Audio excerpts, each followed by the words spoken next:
Dieu Tout-Puissant, Créateur des cieux, de la terre, de la mer, de toutes les choses, j'élève en cette journée le nom de Jésus Nazareth au-dessus de tous les noms. Nakangi 4 coins comme on a Yesu Masia, Mambere Penya Trinio sur Pepegno sur l'espace. Bamiri Nyos na Mokalo à travers l'émission Oyo. Naloni Moto na Lyon stress ya kake stress na comme on a Yesu Masia 1 3:8 na Ezekiel betu ça na musala. Nakangi nzela Nyos na Mokalo na Mokila moina ba stress na Nyos. La journée européenne à travers l'émission Oyo. Et contre le monde physique était.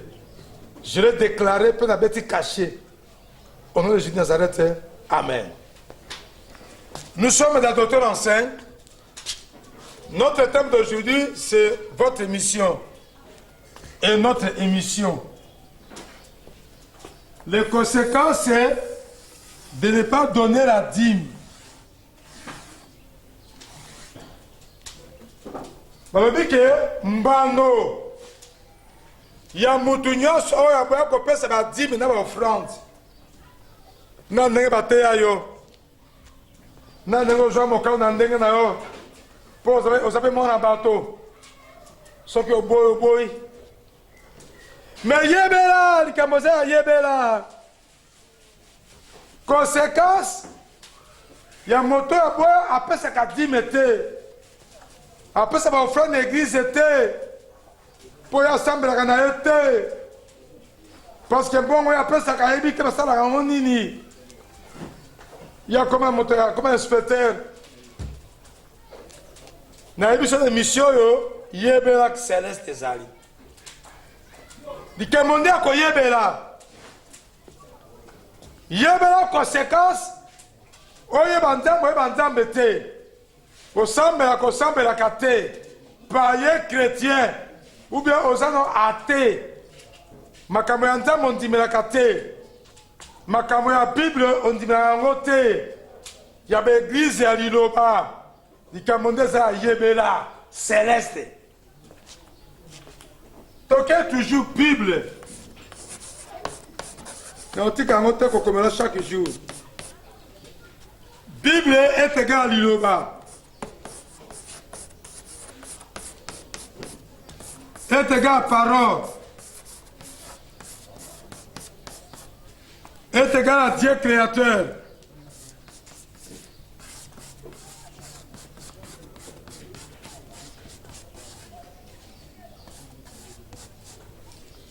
Est égal à Jésus-Christ.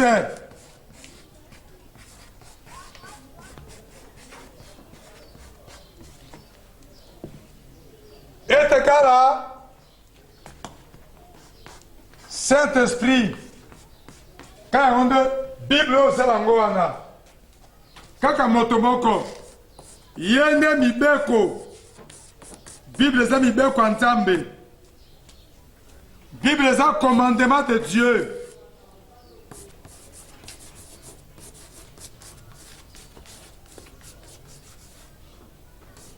commandement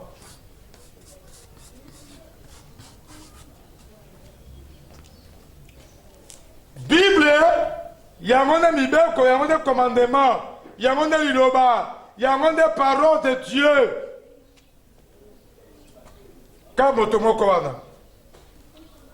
Nous sommes dans Docteur Enseigne.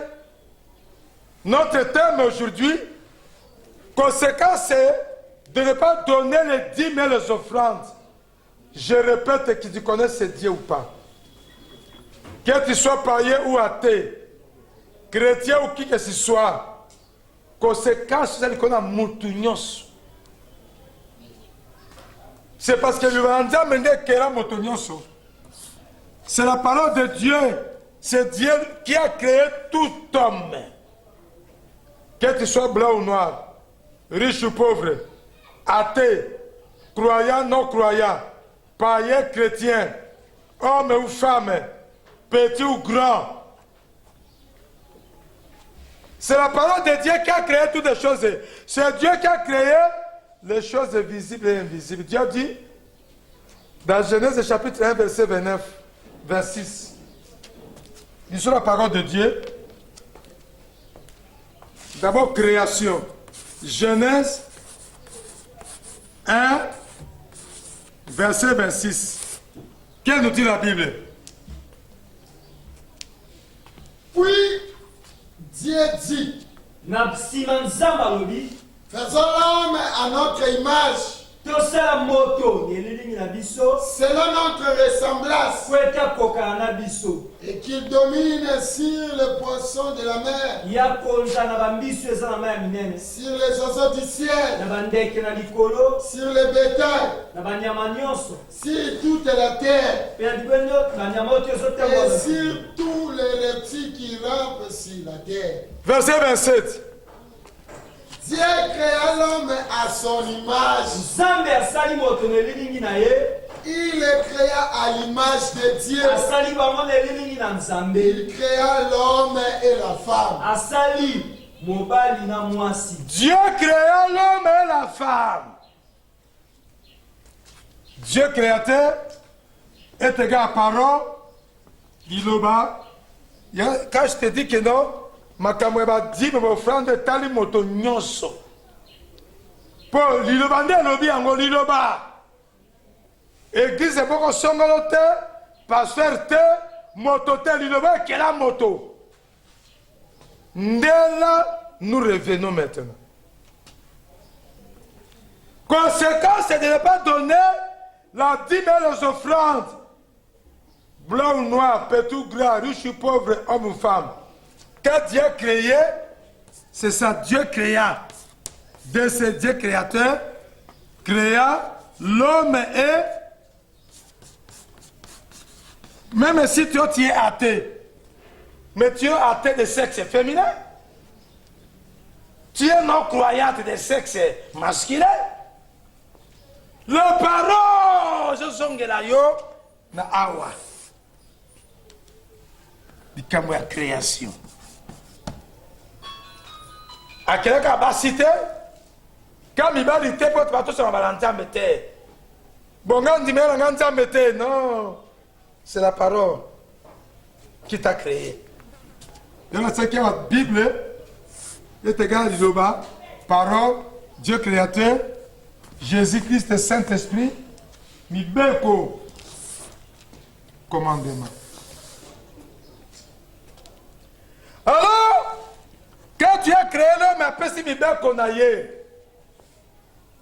Père le Biboye, c'est lui qui ne va pas observer mes commandements à Koku Fanami Namayango désobéissance. Mais moto à koto ça Mibeko nangai. Oye banzambe te. O sambe la kato sambe la kate. Lilobande ke la yo. Pen de bande mi to pe ça va dire mais et c'est la carte ya Bible.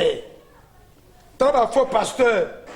Ba faux enseignant ba bouchon de là pour so kufi na yango o keli felo. So que o kufi lelo o pe ça ka dire mais te offrande de tes ali sumu. To komo na ngwa tableau de tableau. Docteur enseigne. Premier verset. Tu continues. Au moment de création, pourtant, ah non, c'est les pasteurs là. C'est pour les gens qui prient. Mais là, tu vas qu'elle d'abord. Avec les gens qui ont pour les chrétiens. Nalinyo zongela nzambe. Zongela nzambe. Pour ça, on a le sumo au Californie. Au Canada, il fait tout droit. Mais écoute, au Cameroun, mon kilo. Mais je faisais tout. Je craignais Dieu comme je suis riche. J'ai tout fait ça. Qu'est-ce qui me reste encore? Mais tu ne donnes pas la dîme. Tu ne donnes pas les offrandes. Surtout, ça, il y a un diable.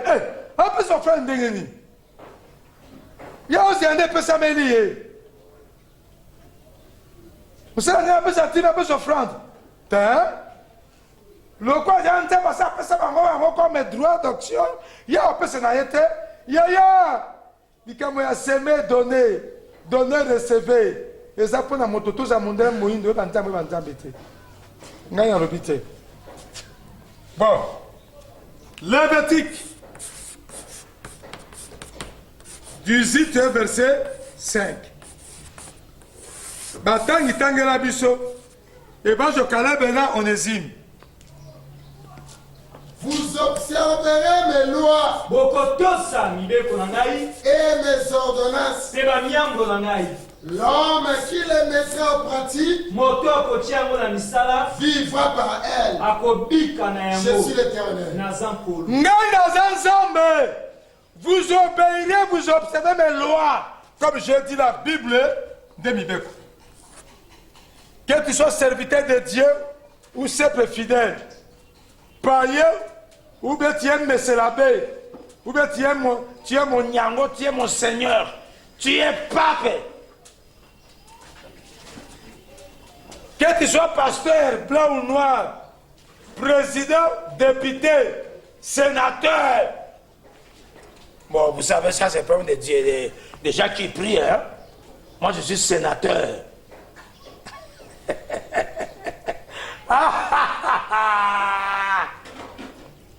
Non, yo, sénateur. Non, yo. Dis-le, Maté. Oh, ça raté. Moi, j'ai mon argent.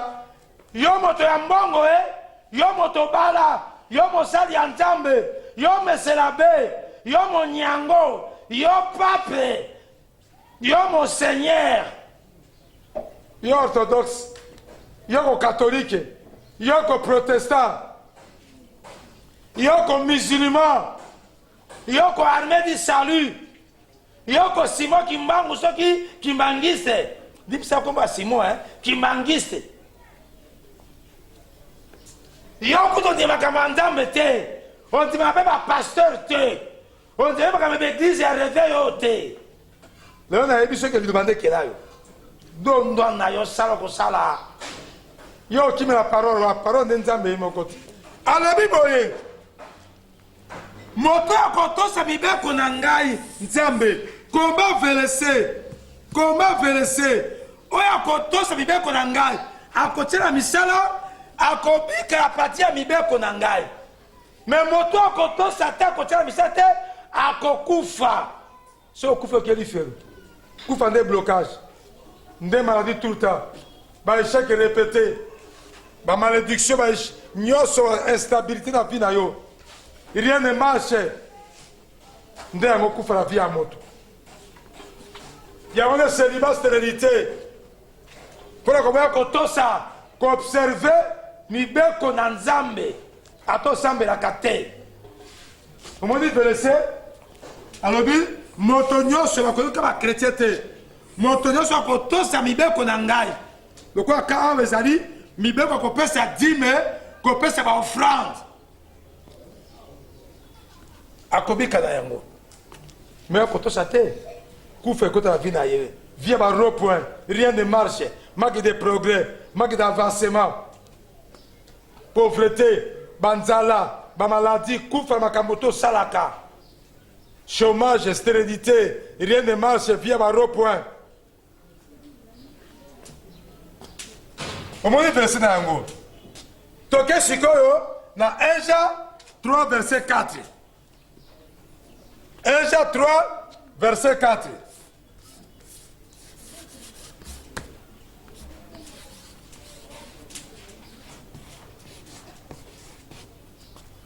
Oui, lisons la parole de Dieu. Quiconque pêche, transgresse la loi.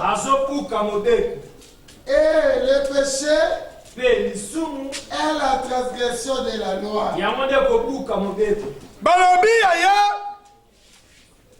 koboya kotosa babala nzambe nde kobuka mibeko na nzambe nde lisumu tala verset.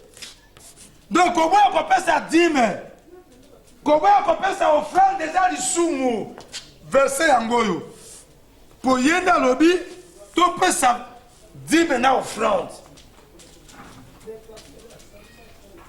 Alors bien, koboya kotosa mobeko na nzambe nde lisumu nde kobuka mobeko na nzambe kobuka.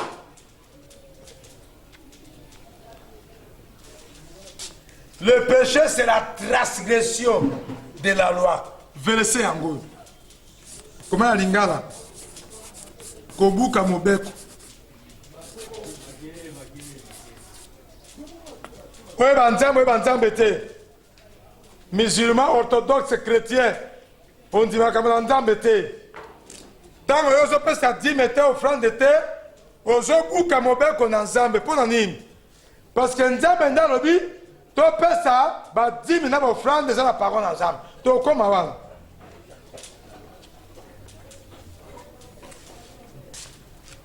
Kobuka mobeko.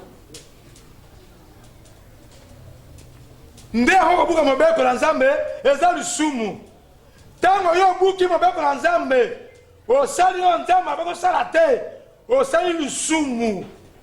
Moto lisumu akotaka jamais na lola. Soko kokozo kufa. Moto lisumu okosimbaka jamais lipamba kote pa nzambe. So zwi lipamba oli uti na nzambe te po panti lisumu. Oh frère la dime nzambe nda lobi to pesa. Nzambe nda lobi to pesa. Tegala na verset moko. Malachi 3 7 à 12. Et lobi nini? Comment verser Malachi 3 7 à 12. Disons la parole de Dieu. Depuis les temps de vos pères, vous vous êtes écartés de mes ordonnances. Vous ne les avez point observées. Revenez à moi et je reviendrai à vous. Si l'Éternel les armées. Et vous dites, en quoi devons-nous revenir? Un homme est trop petit Dieu. Car vous me trompez. Et vous dites, à quoi devons-nous tromper? Dans les dîmes et les offrandes. Vous êtes frappés par la malédiction. Et vous me trompez. La nation tout entière. Apportez à la maison du trésor toutes les dîmes. Afin qu'il y ait de la nourriture dans la maison. Mettez-moi en sorte à l'épreuve. Dit l'Éternel des armées. Vous verrez si je n'ouvrirai pas pour vous les églises des cieux. Si je ne veux pas sur vous la bénédiction en abondance. Pour vous, je menacerai celui qui dévore. Et il ne vous détruira pas les fruits de la terre. Et la vigne ne sera pas stérile dans vos campagnes. Dit l'Éternel des armées. 12. Toutes les nations vous diront errez. Car vous serez un pays de délices. Dit l'Éternel des armées. C'est l'Ilomandé lobby apporté dans les églises. L'Ilomandé lobby, pasteur T. Na ye pasteur, na motonyoso, mais ma diminayo, na ma offrande na yo, na quatre églises. Osambe la te. Oye banzambe te. Mobeko na nzambe nde lobi. Banzambe nde lobi yango verset yango yaba dîme et les offrandes. Verset yango verset. Malachi chapitre 3, 7 à 12. Comment tanga yango yomoko? Na mon verbe apporter bon mema. Nazo rappeler, nazo répéter. Ouais banzambe te. Parole de kela yo. Mema. Parole de kela yo. Parole de lobi que toya na yon église. Dis-le offrande du banzam.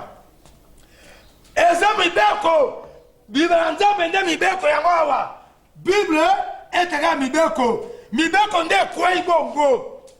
Ozala monde oza moyindo mwasi mobali mosala nzambe te we banzambe te.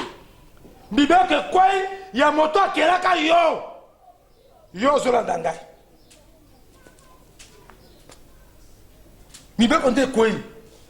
Balobi na biso awa 1 Jean 3:4 soki oboyi kotosa mibeko na nzambe osali lisumu koboya kopesa 10 na ofrande ata osambelaka te eza lisumu na miso ya nzambe velese yango yo obuki mobeko na nzambe oyo akelaka yo mpe akelaka ngai. Parce que moi je prie pas le bénin au prier quand même Bible n'est que là yot parce que Bible est en mode. Moi je ne prie pas. Où est-ce que je vais donner? Alors c'est de 10 mais parce que il y a un numéro elle a débat numéro sur le cabane. Numéro sur le cabane na adresse église. Peut-être que est-ce que moi je sais est-ce que malamu est-ce que malamu yango yo aux en émission c'est parce que grâce on a une émission yo autant est-ce que malamu ou est-ce que la 10 000 na yo na offrande na yo ba bon de la ponda yo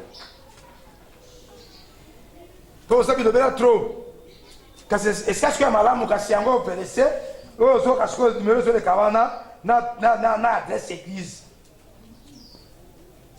Voici l'adresse, voici le numéro de téléphone. Je répète, oye banzambe, okufi nango keli felo. Atoza homme riche. Atoza moto na mbongo salaka mosalo bala. Yeba keza moko ya porte à blocage. Quelque part, oza tout le temps malade. Oza na kimiate, manque de paix, manque de joie, manque de tranquillité, malgré ce que tu es, quelque part, dis maintenant aux frères, je répète, et ce sont là. Tout est malade, pas de problème, pas de protection. Tu vas dire que non, mais ce pasteur-là, il est comment? Moi, je suis béni, mais on a béni côté Mbongo. On a béni dans le matériel. Et bon, on s'attend à yo. T'en es beleke. T'en es belle, tout le temps malade. Écoute, na vie, dans la famille, malade, c'est Ali Kelemba. Comme on dit en français, parce que toi tu as étudié la ristourne. La maladie fait la ristourne. Bon, on est un bon réseau bien pour la maladie. Et, on a béni financièrement, on a béni physiquement, financièrement. Est-ce que on a béni la santé dans le physique? On a béni dans mon limo, dans le spirituel. Est-ce que tu es béni? Tu vas te retrouver qu'à cause de la copie, ça dit, mettez, offrande de thé. N'a qu'à répéter titi comme quelqu'un dit ton côté à tibo koyoka pe boko tosa boko ndima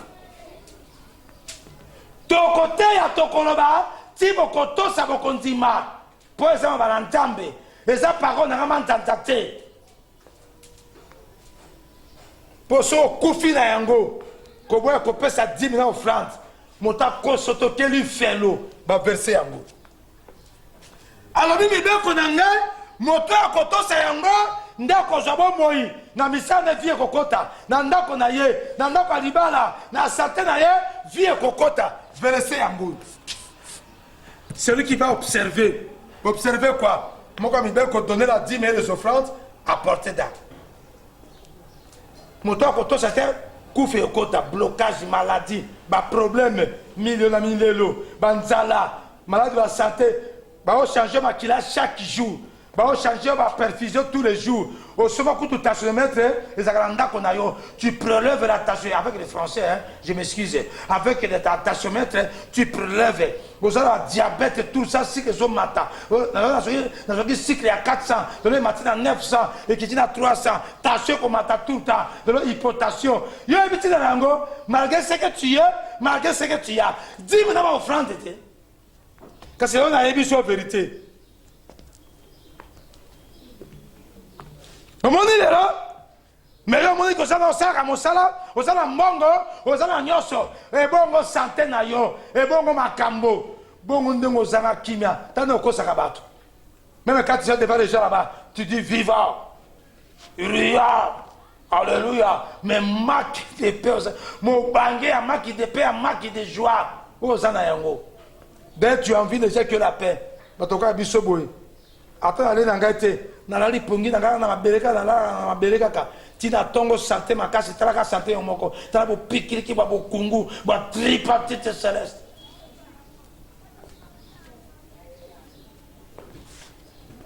Yo kobangi sarana mbongo na yo, okobangi sarana.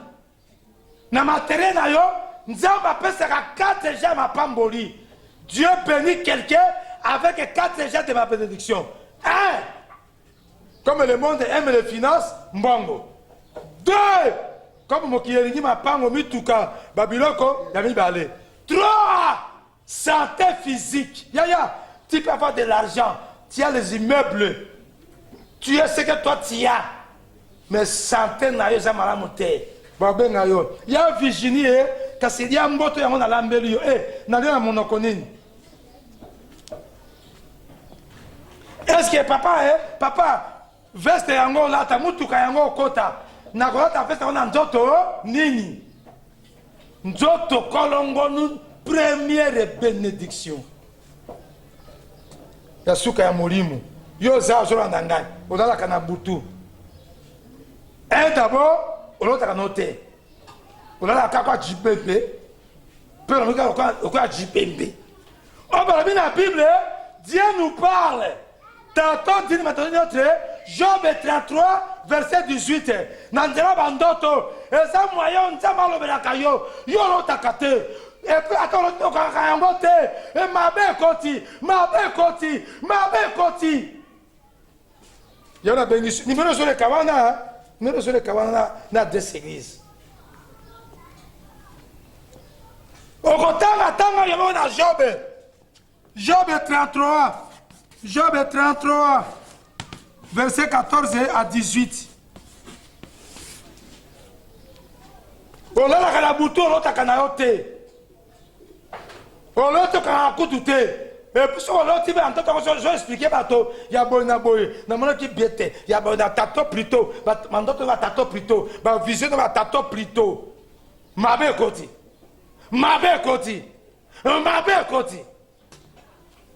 Lucas délivrance. Numéro 0 à 10 églises. Si moi je t'appelle Nayebi, on regarde comme une mission. Ce n'est pas moi qui guéris, ce n'est pas moi qui délivre. Ce n'est pas moi qui bénis, mais le Dieu de Manzanza, qui est la parole qui guérit. Je me retrouve à preuve on va laisser. Preuve un tableau yango, n'a créé à Pembe. Nous on va laisser, on examiner yomoko, dikamoko examiner va verser. Parce que toi tu as étudié, je te respecte, hein? Alors ce sont des versets. Mais chez moi Manzanza va laisser.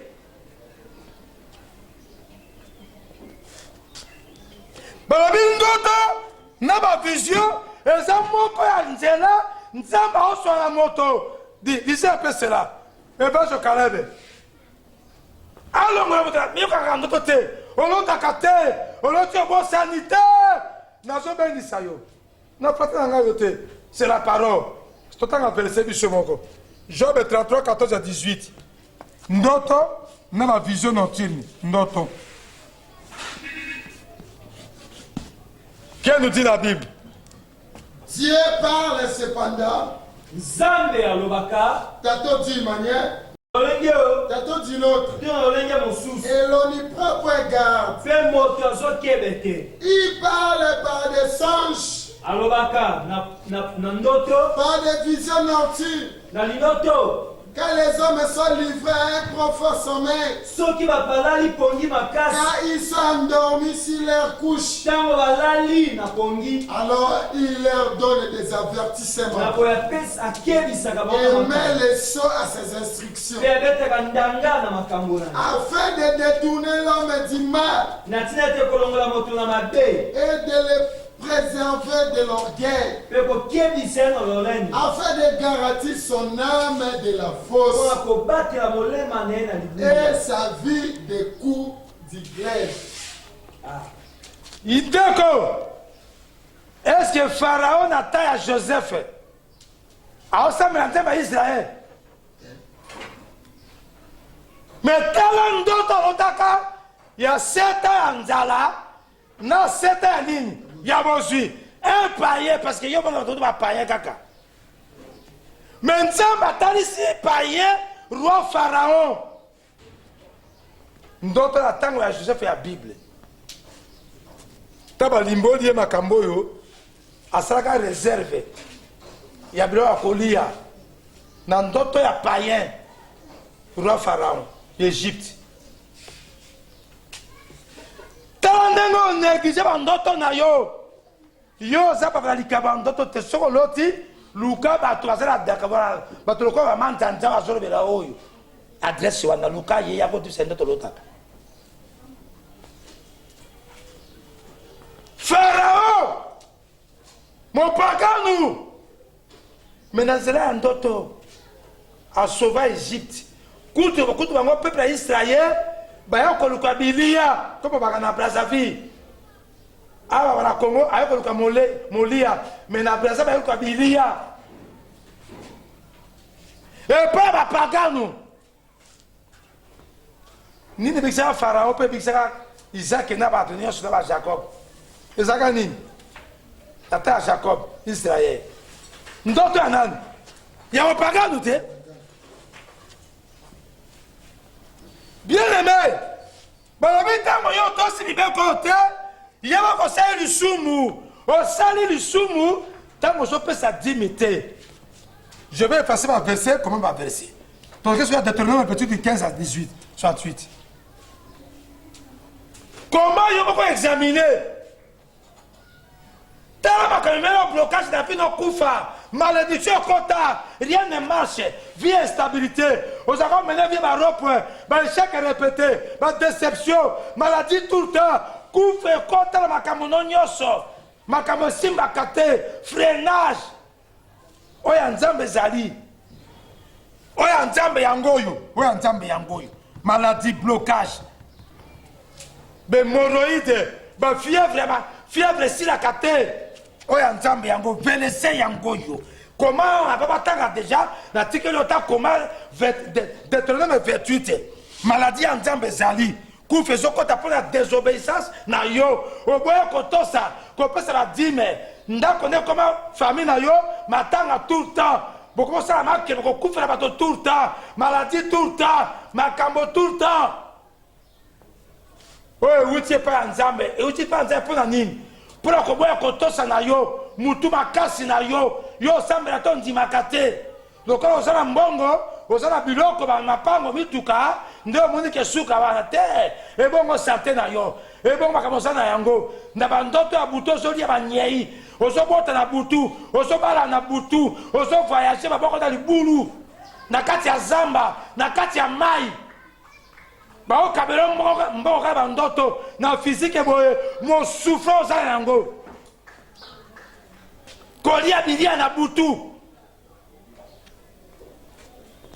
tanga biso Deutéronome pour votre désobéissance nzambe a frappé na maladie na kufa na baéchec bafièvre na bahémorroïde toke papa.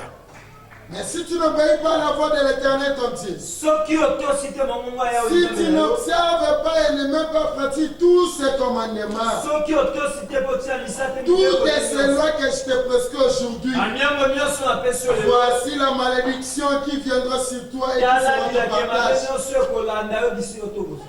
Tu seras maudit dans ta vie. Tu seras maudit dans les champs. Ta corbeille et ta hiche seront maudites. Le fruit de tes attaques, le fruit de ton sol, le porteur de ton gros et de menu bétail. Toutes ces choses seront maudites. Tu seras maudit à ton arrivée. Tu seras maudit à ton départ. L'Éternel enverra contre toi la malédiction, les troubles, la menace finance au milieu de toutes tes entreprises que tu feras. Jusqu'à ce que tu sois détruit. Jusqu'à ce que tu périsses promptement. À cause de la méchanceté de tes actions. Qui t'aura apporté de m'abandonner. L'Éternel attachera à toi la peste. Jusqu'à ce que tu te consumes de ton pays. L'Éternel te frappera de la consomption, de fièvre, d'inflammation, de chaleur brûlante, de séchement, de jaunisse, de gangrène qui te poursuivront jusqu'à ce que tu périsses. Le ciel sur ta tête sera des reins. 61. 61. Et même, l'Éternel fera venir sur toi jusqu'à ce que tu sois détruit. Toutes sortes de maladies et de plaies qui ne sont point mentionnées dans le livre de cette loi. Est-ce que sida comme une abouko? Sida. Tension, cancer, prostate. Combien? Maintenant, ma tika place. Alors, eza maladie oyo akobeta na yango mpona koboya kotosa kopesa 10 na baofrande akobeta maladie bakomi na livre oyo te bakomi na bible te prostate cancer rhumatisme oyo diabete eza wana eza kuna te me na bible fièvre ezali tala verset 61 sida oyo ebola est-ce que eza wana oh, coronavirus 19. Oh, ce qui coronavirus 19. Bah, comme il y en a, alors bien, qu'on pète un zamba, qu'on pète un ayango. Kaka tio kufa nyoso ya vina. Kuto zombongo, o teka lopango na mbongo, o zobele titi, kaka tango mbongo esili pa. Okata kapema te yopo sa nini okati pema maladi ele yo na mbongo na yo alobi atie ba maladi o ba komi na bible te ba maladi kolanda yo ya bi coronavirus so coronavirus 19 est-ce que batangi na bible diabète ba komi na bible sida ebola comme la Bible. Mais on dit déjà verset. On dit déjà verset. Tension, hypertension, arrêt cardiaque, battement de cœur. C'est ça la Bible. Pour la nini, yo boya qu'on peut se la 10 000 offrande. Yo 10 000 offrande, on peut se la ôter. Pour s'embêter la carte. Osa frapper la malédiction. Alors bien là, dans Malachie 3, c'est cela osa frapper la malédiction. Au moment du verset malédiction en gros. Comment à côté ça moment dans ça mais ça le sumu. Comment à côté la mission dans ça mais ça le sumu. Yango. Comment on va verser? Malédiction, la maladie ça va. Dans le banza mbolo, beaucoup de la malédiction. La maladie tanga yango tina suka balobi kuta Malachi tro tango yo bokopesa ba 10 000 na baofrande oyeba nzambe te osambela te basala nzambe te liba nzambe nde ekela yo 10 000 eza mpona moto nyonso ofrande mpona moto nyonso me nga napesa 10 000 na église nini bongo nimero ozoleka ozwa na émission oyo eza église te yo zo en émission yango numéro sur le casting adresse église yango église était yo reçu église ni église était sur makambo si yango zo en émission yaka na 10 000 na yo non frère na yo 10 000 rappel à réparation au moins malédiction Comment te parce que la zone bongo, na biloko, et bongo santé physique na yo. Makambo tout le temps, on mène bien stabilité. Qui n'y est zate, et c'est nous la vie na yo te. T'as pas la paix, t'as pas la tranquillité, t'as pas la joie. Y'a qu'on vivre yaya, on est qu'on vivre ensemble au kilo te. Malgré mongo, malgré bien qu'on s'en a. Tout est malade. Non, pas de problème. Tout le temps. Non. Tous un exemple quand il a dit à Pamba. Et il y a 4 récompenses. Mais il y a à partir de Genèse 1, 26. Dieu créa l'homme et la femme. Mototuyo qui l'a mis dans Zambé. Parole de qui l'a yo. Il faut tout sa parole. Avec aussi parole. Il y a que Koufra Makamunyoso. Au bout de tout ça, mon ensemble, il y a un des plus soum. On a vu là. Ah, bah, c'est dans Romain. Regarde Romain 6 et 23. Quand vous voyez que tout ça, va ensemble, na verset yo. Ne Koufra na vie na yo. Comme tu vas en là. On va pire comme souffra. Maladie, tout est pas problème. Ok? Car verset ni. T'as d'abord verset du papa. T'as verset besoin. Romains 6, 23. Romains 6, verset 23. Bible et le binini. Car le salaire du péché, c'est la mort. Babi, le foot est ma soum de koufa. Ma kamono tu es koufa. Ma kamebe bate aya. Pour ça, le soumou. Le soumou nini, par rapport à thème, Kobo ya kopesa nini. 10 000 nini. Non, oh, Bible n'est lobby yango. Boya na d'église. Na ba temple. La zone répétée le yobo. Yo so na ndeko. Wo yo ba ensemble. On va semble, vous so na ka 10 000 ngwape. Parce que matin au zo kao. Et ça église était. Numéro yango wana yaka na 10 000 na yo. Yaka to bon c'est la poste mo na. O kufi na makambo yo, o keli felo. Parce que yo boy koto ça. Maloba na nzambe, mokolo so kufa. Ozo kata pe mo koto te, o komata te. O komata te, o kokoto te. Siko di mesaka numuni. Bolobi, kobo koto sande, kobu kanini mo ba kona na nzambe. O tolobi awa. Bible nde liloba nzambe, nde mibeko, nde commandement, nde parole. Yemoko Dieu créateur Jésus qui Nazareth. Et tant que je suis là, le Koana, nzambe nde osobuka mobeko.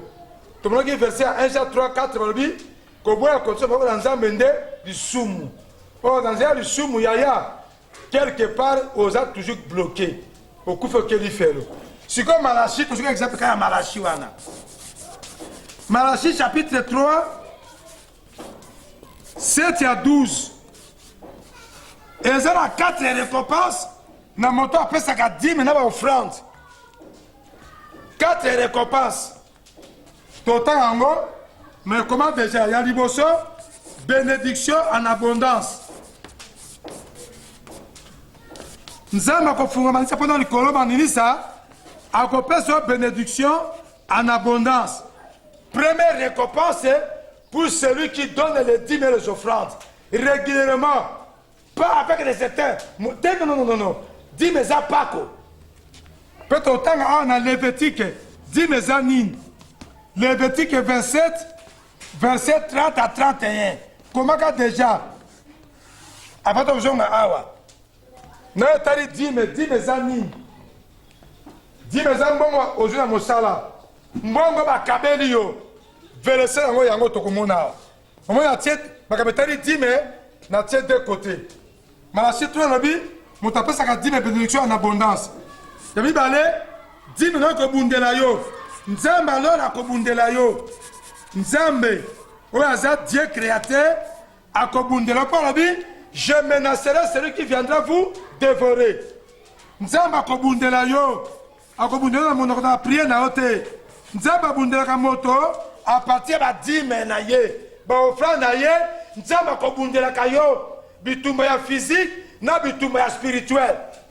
Na verset, nzamba Dieu créateur a kobundela yo. ya misato